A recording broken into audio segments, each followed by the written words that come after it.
tired of being pushed around like another face in the crowd. Hey, what's up, everybody? This is the state of the WWE on youtube.com/Joe Cronin Show. What's up, bitches? And this is the band Dreamer. They're freaking awesome. So you should go to dreamertheband.com and check them out. But, hey, enough of that. Let's get down to the state of the WWE. I'm joined tonight, again, as always, pretty much, by Chris Tosevich. Go away, Dreamer. We heard you. It's great. I love it. But let's talk now. What's up, man?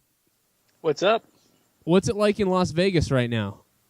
A little muggy, actually. It's usually not humid at all, and tonight it's particularly humid, which makes it kind of shitty. It's funny because you sound like you're outside. It actually sounds humid. Like I can hear the humidity in the air out there. So this is bizarre. Tonight we're doing a live state of the WWE right now, which is something we've never done this before. I didn't really advertise it to anybody, so no one even knows we're doing it. It's kind of a weird night. It's not a night for wrestling. No one's going to be looking for wrestling videos, so I thought we could do this little kind of like sneak away wrestling show real quick, and maybe no one will even know we're doing it. Sounds like a plan. All right, so we're going to execute it now. So anyway, I know during Monday Night Raw and everything, we talked a lot about how cool and funny it was when CM Punk kind of... I think my audio just went out. Sorry. Hold on. Let me fix this. All right. Can you hear me now? Good. When CM Punk attacked that fan, and he kind of like the fat guy, because, I mean, it wasn't a plan. Like, it wasn't a plan. It was nothing. It was like the guy, you could hear him too. He was like, woo! And then CM Punk just like snapped or something. I'm gonna take a shot. People were starting to say like it was mean of him to do it, and they don't think like what's wrong with him, you know. And now CM Punk kind of has this history with like, you know, he smashed a fan in the face who wasn't even really the guy who hit him. He's now like you know, flipped out on a guy in the crowd who it you know, probably wasn't even his fault, or he was just booing. You know, he paid his money, he was booing, and he got waffled for it. It almost seems like they gave CM Punk the freedom to say whatever he wanted again, like they did with the pipe bomb, and they kind of have been doing with him. And when that happens, I mean, you've seen the video of him calling the guys in the front row gay because of their faux hawks and stuff like that. Right. So I mean, like whenever he gets that freedom, it seems like he just defaults to his old indie days of insulting the fans, like they do at indie shows very commonly. I didn't realize, and I think I love it because something about him, like he does what I would want to do, which is I thrive on somebody making fun of me somehow, so I can, you know, use everything about them to freak out on them. Right, it gives you a free pass almost to say whatever you want. Like, oh, you said that to me? Oh, now I'm going to tear you apart by your looks, your personality, and I'll start making up stuff about your past if I have to, even if it... Right. And so I like that, but imagine how that guy... See, my thing is if I was in the crowd and I was like, you suck, CM Punk, and then he was like, let me tell you something, you fat M&M piece of crap, you know, I would probably love it. I'd be like, that was awesome, you know? So I think that's what the fat guy in the crowd was thinking maybe, but people were like, oh, he was so mean. So this is a comment that I found from Spanish Announce Table on lordsofpain.net. He says, I don't know why CM Punk can't take a boo from a fan. And then calling him fat and fatso was really rude. The guy paid his hard-earned money to boo and has the right to boo. CM Punk says he was bullied because of his hair in the Be a Star commercial, but decides to go against Be a Star and call someone fat.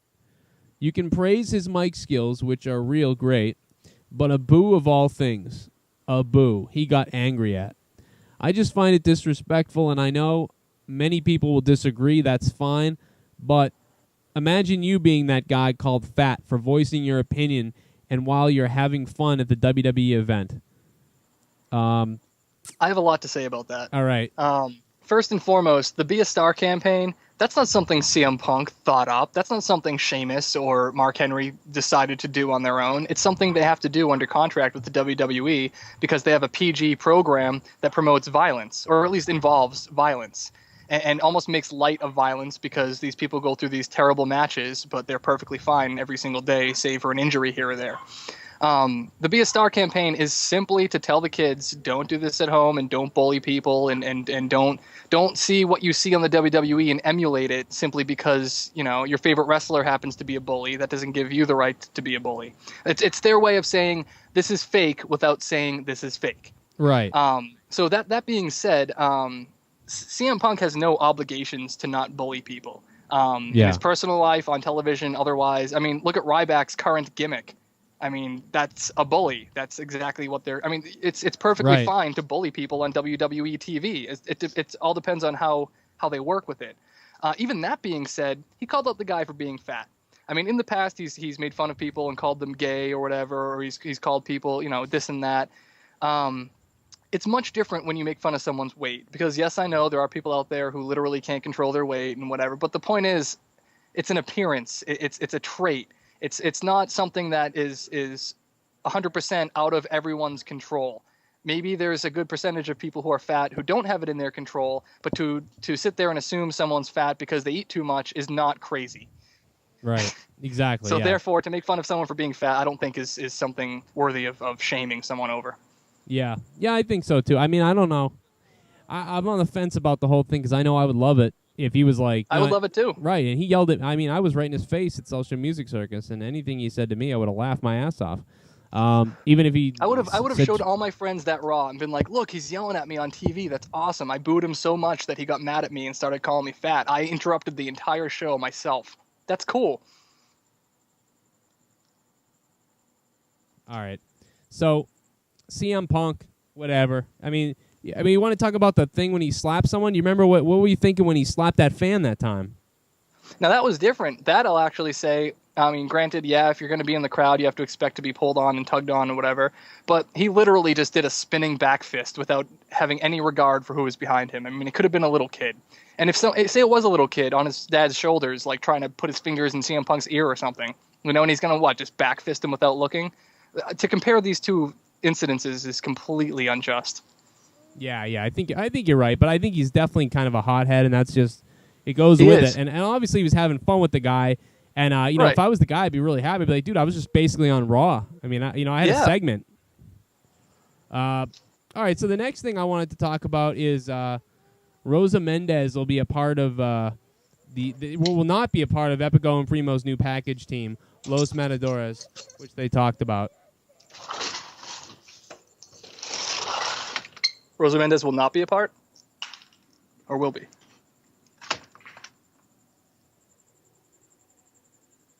Hello? Hello?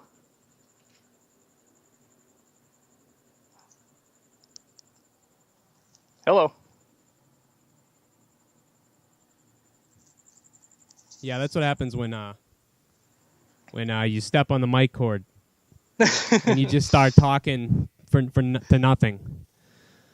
All right, so no, she won't be a part of Epico and Primo. Somebody emailed me and said that she was, and I've been looking around and stuff, and apparently that's a no-go. That's not happening. On a related note, WWE, and this is interesting, and this comes from, I believe, lordsofpain.net and a couple other little spots I saw this mentioned. WWE's trademarked, as regards to the Los Matadores, Tortito and Torlito. Oh, no. That's the exact thing that I thought. Oh, no. That's exactly the same thing. In my head, I was like, oh my God. What is it, Tostito and Frito? Oh, man. You've already killed them, if those are the names. I mean, Torito and Torlito. Oh, man, so Torito off the ropes. Oh, he ducked under the clothesline. He jumps a drop kick to the face. Torito now tags in Torlito. Here comes Torlito. I will not take that seriously. How can you? No. How can you possibly take that seriously? It sounds like a list of things I bring to a party. Right. It sounds like the names that somebody brought up during the meeting, the creative meeting, and they threw those ones out the window. Cool Ranch Torito should be his gimmick. What does Torito even? What does that mean in Spanish? That's what I want to know. Look it up. I have no idea. Oh my God! I'm an American. I'm in America, and I'm American. So I can't wait to see Torito and Toledo. To be honest, I can't wait to see them either, but this gimmick is terrible. Everyone's saying, someone said on the site, oh, here we go, and I want to argue with this guy a little bit. His comments were, Matadores, are you kidding me? I thought, honestly, that was a promo meant to be a spoof or comedy segment. I was waiting for Santino to appear. Did you guys notice how ridiculous the Matadores looked with those pinkish masks and how awful costumes? Are you serious? I'd rather bring back the crazy conquistadors. Remember them? This tag team will be a joke. Total bomb. Epico Primo were lousy before. Well, I don't agree with them there. I don't expect them to be any better. They're lousy before because WWE treated them lousy. But if you actually watched a few of their matches, they were pretty decent. Yeah. So I think that is stupid. And he says he compares how dumb it is, and I know you just said it's stupid, but I said the same thing about the Funkasaurus, about Brodus Clay. True. And then Brodus Clay was friggin', it was huge. And then, but then again, I mean, I think part of the reason that took off is because it had been so long since they put in a gimmicky thing, and this gimmicky thing wasn't, it wasn't racist. It wasn't obvious. It didn't play on anything at all. It was just random. It came out of nowhere. Why is Brodus Clay the Funkasaurus? It made no sense. And I think that's why it took off. Same as Fandango or Fandango. Well, I think he came out and it's what? That's why they're doing it though, because it's like, oh, these other things kind of work. So now we're gonna do this with these guys. But Mexicool didn't work, and fucking the Spanish announce team didn't work, and 3-minute warning didn't work. I mean, none of these other gimmicks worked. Like, why do they think? Look at Camacho and Hunico. Hunico is one of the greatest wrestlers they have, in my opinion, and he gets no TV time. Why? Because they had him riding out on that low rider bike or whatever the fuck it was, and just playing the race card in a really gimmicky way. Yeah. So their solution, since that didn't work, is to make it more gimmicky and have a bunch of pink Zorros coming out named after fucking chips. Yeah, it was like, oh, you're Mexican. Well, we're gonna put you on a bike because you're Mexican. That looks like lowrider. Oh, whatever they did with. They did a bunch of stupid things with him. But Epico and Primo is like, I don't know, like that was good. I actually didn't mind Epico and Primo. It was a good tag team. I don't know. Maybe they were a little plain, so I understand why they're trying to repackage them. But they're going too far in the opposite direction. Yeah, you're right. It's too it's goofy, and we'll see what happens. I guess maybe it will be wrong. Maybe they'll be amazing. We could be biting our tongues next week. We don't know.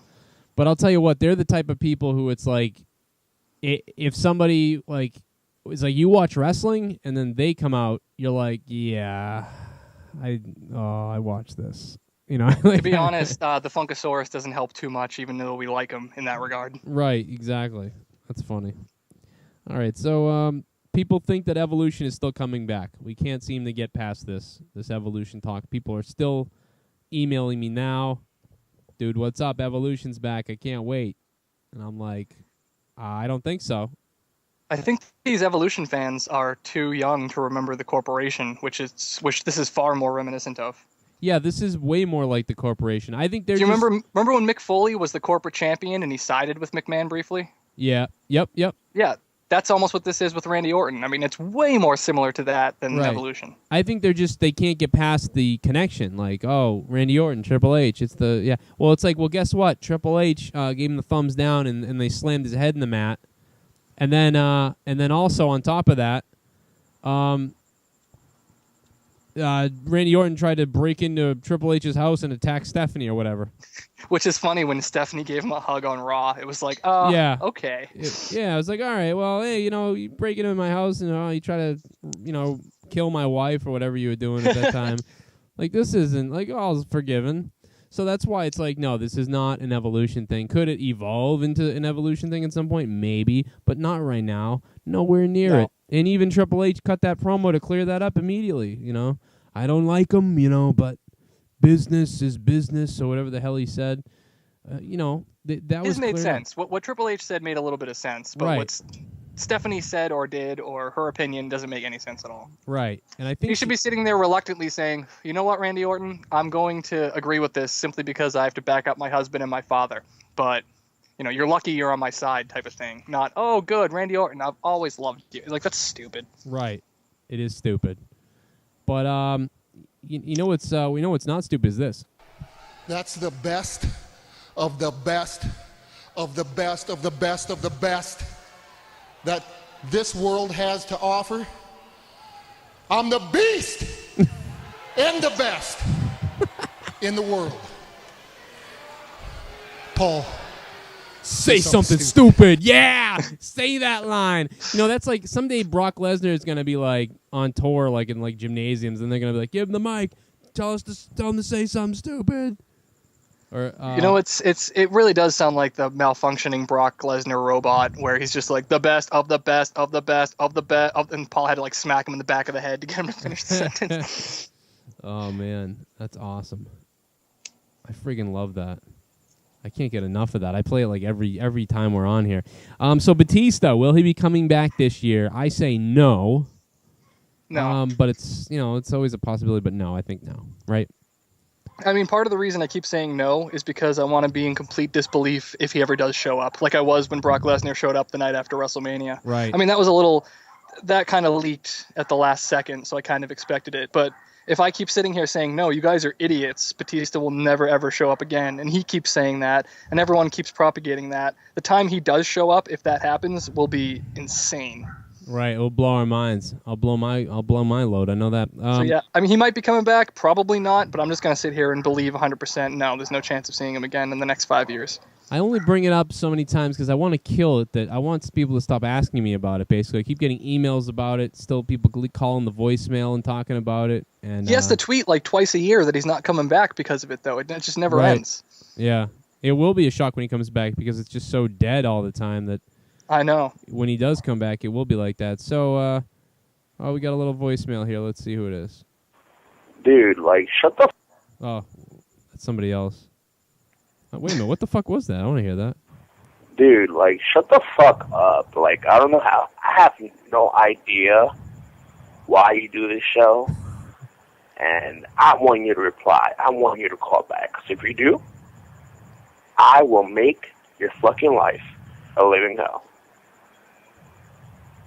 I don't think I want to call him then. It's going to make my life a living hell. I don't want to call him. Oh, here we go. So here's the voicemail I wanted to play. Rey Mysterio is awesome. Rey Mysterio's awesome. Why did Batista have to go, man? He was awesome too.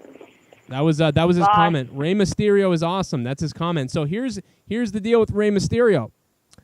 Rey Mysterio said, when will you be back? He said, I wanted to be back for SummerSlam. Obviously, that did not happen. You know what? Would there have been a spot for him at SummerSlam anyway? No, it was packed solid. They would have had to get rid of one of the other matches, which you could argue they could have, but I haven't given a shit about Rey Mysterio since his fourth knee surgery. Me neither. I had surgery 4 times on my left knee. Like, remember that promo at the beginning of everything? It's like 6 times or something like that. Yeah, like 8 times. That's always what I say when people ask what I think of Rey Mysterio. How about Rey Mysterio and Sin Cara, by the way? Rey Mysterio is about to come back, so by next month, by sometime September, he's back here. No doubt about it. Mm-hmm. Those guys are like, everyone's dying to have a Rey Mysterio Sin Cara WrestleMania match. Like, for 2 years now, they've been talking about it. And here's the thing. They're never healthy at the same time. They're never friggin' healthy. Every time Rey Mysterio's hurt, Sin Cara's not. And then when Sin Cara's okay, then Rey gets hurt, and then he gets hurt. Mr. Glass. Like, the two of them. How funny is it that Rey Mysterio's coming back and Sin Cara landed on his finger the other day? They should have a WrestleMania match where the stipulation is they wrestle like normal, but the first person to get a legitimate injury in the match loses. Right, and you could call it an Iron Man, like something else, like last man standing match. Right? Right. So you have to give up from real injury, and the match is an hour long. And, I mean, the under on that would be ridiculous. I would say below 40 minutes. It wouldn't make it to 40 minutes before somebody got really hurt. Right. I mean, Sin Cara's last match was 20 seconds. Right. What does Rey Mysterio do when he comes back, by the way? What's he going to do? I mean, like you said, I don't care that much either. But what's he going to do? My thing is, he's already done this, but, I mean, he'd maybe go after Alberto Del Rio. I mean, I'd like to see Dolph Ziggler versus Rey Mysterio. That's the only thing that would make me interested in Rey Mysterio, is seeing The him shitty wrestle. thing is, with Sheamus being gone, with John Cena being gone, they're strapped for faces. So, of course, they're going to bring him in and give him a face singles role, which pisses me off. Because I think he's great, and he's shown this before, as being a tag team wrestler. If they rejuvenate the tag team division, pair him with someone big, and it's always the classic dynamic of you got the brute force, and then you got the high flyer. And he's great in those situations. Right. It works out wonderfully. You got to put him with Hunico. Something like that, yeah, even It'd be that. amazing. Or you could obviously put him with Sin Cara. Put a mask on Hunico, since I don't know if you've seen it, but he's a huge luchador fan and used to wear masks and has a collection of over 200 masks. He's all about that. Oh, that'd be cool. Put a mask back on him, and then have Rey Mysterio and Hunico be the masked wrestlers, and then fight Sin Cara. It's Mysterico. Mysterico, there you go. There's the name. I got it. You heard that, Vince? You shithead. I don't know why I said that. I love you, Vince. I'm just mad he doesn't respond to me anymore. Ever since I sent him He's not answering your phone calls anymore. Not anymore. So now I'm not happy. No, I'm just kidding. He never talked to me. Except for that one time. But all he said was, "How's it doing, kid?" I was like, I don't know what that means, but you're awesome. Will Sandow cash in Money in the Bank ever, or recent? He's not going to I can't. If he cashes in, I feel like Money in the Bank for, that one, they like to hold on to it like we talked about before. Mm-hmm. And I swear that it's not going to get cashed in for 8 months or something. And when he does, who do you think at some point Sandow could cash in Money in the Bank? I feel like Sandow is if he doesn't lose Money in the Bank to somebody else, he's kind of set up as the guy who's going to cash it in and get screwed, and he doesn't win anything. But here's the thing. They did that with John Cena, and I think the reason they picked Cena to do that was to show, hey, anything can happen. It's not a guarantee, but at the same time, not making it any less of a win. If they have Sandow carried around, get his ass kicked all the time, and then get screwed out of it without transferring the briefcase to someone else, like if he just literally cashes it in and loses, then they don't want people watching Money in the Bank pay-per-view thinking, well, it doesn't fucking matter because they're just going to cash it in and maybe lose anyway. They want people thinking, oh my God, that's like a fucking guarantee no matter who you are. So I think that's the direction that they should go with it to further promote the pay-per-view and the briefcases themselves, so people aren't thinking, why are you carrying around that stupid blue briefcase? Like, no one even cashes it in anymore correctly, You know what would be epic? I just thought of this. This is really out of the box and ridiculous. Because I think that I think that it's going to be Brock Lesnar versus The Undertaker at WrestleMania. Mm-hmm. So this is a little out of the box, but you know how cool it would be if Sandow had a match against Brock Lesnar or something, and maybe Brock Lesnar was, or no, somebody had a match against Brock Lesnar. No, it'd have to be the world champion. Fuck it, this wouldn't work. Never mind. I was gonna say that he could go to cash it in.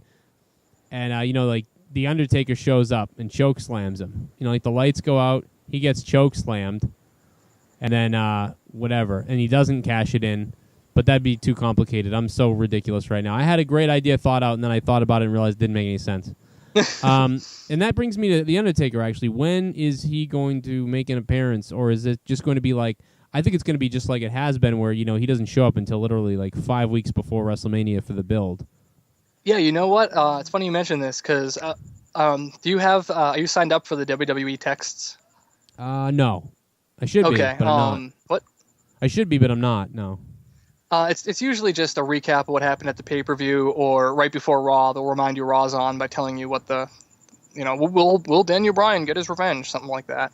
But occasionally they do something interesting. So I was scrolling through mine last night, and way back, I saw one when The Undertaker came back, and right before Taker came back, immediately before he appeared on TV, we all got a text saying, "I have risen," and that's all it said. Really? And that was really cool. But then I looked at the date and realized, wow, he literally came back 3 weeks before WrestleMania. Yeah. That's it. That's all he needed for the build, and it sold well. It was a great match, and no one gave a shit that he came back that late. It was kind of cool. It kind of had plenty of time, oddly enough. And that's the thing. If he comes back 2 months early, he's going to have to be wrestling a lot. And if he's wrestling a lot, what if he injures himself before the pay-per-view because he's an old man? Right, yeah, exactly. You don't want that, for sure. That would be a real... Imagine him... him missing a WrestleMania is a waste of 2 years almost. Right, so right. It's holy crap. Guys, I want to let you know that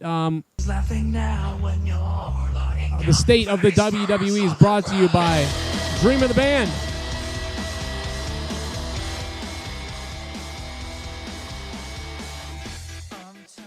This is the song Face Down by Dreamer the Band. You can check them out at dreamertheband.com, and you can buy the singles. You can buy the new CD that's coming out soon, too. More information is coming up on that. We'll put it on the website soon. You can follow me on Twitter at Joe Cronin Show, and you can go to youtube.com/Joe Cronin Show and subscribe. Guys, thanks so much. 1,000 subscribers we hit today. 1,000 subscribers. We're over that now. It's been an amazing week. Let's listen to some Dreamer.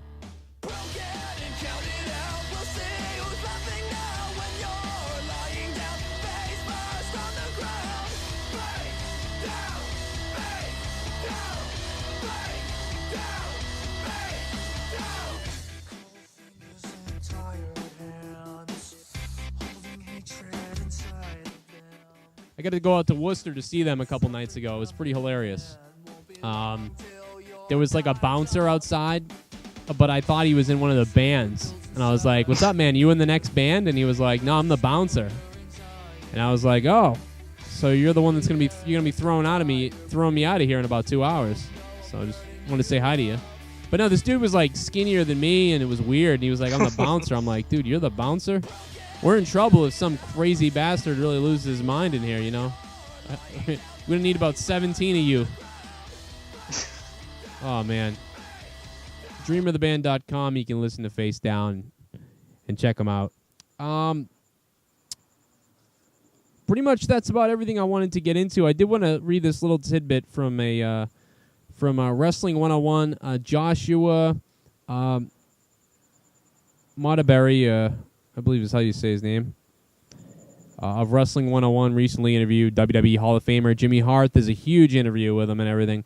But one of the things that I really wanted to talk about was themes. So he talked about Fandango's theme. He said, "I think it's great, and the fans have really taken a liking to it. I wish we could have written the theme song for him, but it does kind of remind me of Disco Inferno, who was in WCW, and I wrote that theme song for him back then. I was lucky enough to write some of the theme songs for the $1 Million Man, the Money, Money, Money song, Shawn Michaels." Be careful. That's something I didn't know about Jimmy Hart, huh? Wait, who sang the original of Shawn Michaels' theme? That was Sherry. Yeah, okay. It was like that version is ridiculous. If you guys haven't heard it, go right. search YouTube or something. Look for Shawn Michaels' original theme. It's pretty crazy. It's I used to love it when I was a kid. Actually, I can remember being a kid and when it changed, I didn't like it. I was angry. I was like, "Wait a minute, what happened to the girls singing? What happened to Sherry singing?" It was only that song for maybe 2 years when she was with Shawn, and then it went to him, and and it was like I couldn't believe he was singing it, and it was so weird. Now I love that version, and the Sherry one is like, like it's fucking, it's unbelievable almost. It's unbearable almost. Oh, here it is. I think he's cute. He's so sexy. We'll go on to YouTube and listen to it. It's the original. What's great is when you listen to the first version and then the second version, if you can almost picture in your head that he used to come out to some chick singing about how he was hot or whatever, and then he just pie faces her and pushes her aside and says, "No, you know what? I'm going to sing about how sexy I am. You can go stand in the corner." Right, yeah. It was good. It was good, though. I liked it. It was great, yeah. WrestleMania 8, I can remember because I liked it so much. I was 8 years old, and I'd like play the song. I don't know. I'm a real homo. And he also did NWO, Wolfpack, Honky Tonk Man's theme, Dusty Rhodes. So pretty much anybody who's flamboyant and questionable, Jimmy Hart made a song for. Superfly, Snuka, Repo Man, the Hart Foundation theme. I guess those are that's not fair because it's the mid-'90s people. Right. Macho Man Randy Savage and Miss Elizabeth's wedding song. Oh, I was gonna say his song is Pomp and Circumstance, right, and he didn't write that. He's trying to claim he wrote Pomp and Circumstance. Holy shit, he's got a crazy ego. And it had he says, "Yeah, I had a great time doing it. Vince McMahon as a boss, he was great. He brought me the megaphone back from Japan one day and told me it was something that I could use at ringside, and it was great. He let me color it up. He let me paint it, whatever I wanted to do. I'll always remember that." And that's an excerpt from Jimmy Hart. You can go on Wrestling 101 and check them out, and he's got the full interview on there. Or just go to lordsofpain.net, find that, and it's on one of the main stories, and click the link, and you can read the whole thing. It's pretty cool. The mouth of the South. The mouth of the South, Jimmy Hart. Ladies and gentlemen, so I'm looking forward to SmackDown. I already know what happens because I read the spoilers, but whatever. I'm still going to watch it and critique it. You're a joyless man. I am. No, I really didn't. I only read the first page of the spoilers, and I stopped. I got to be honest.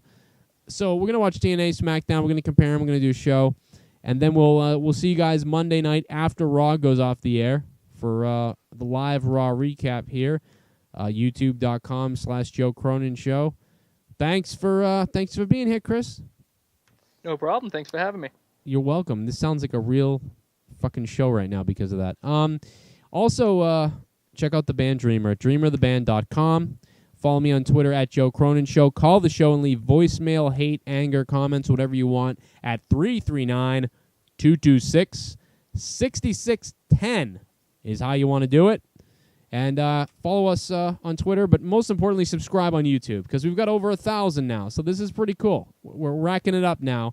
So go to youtube.com/Joe Cronin Show and subscribe. That's what you want to do. Thank you guys for sticking around and watching the state of the WWE Episode 6. We'll see you next time. Face down, Dreamer. Take us out.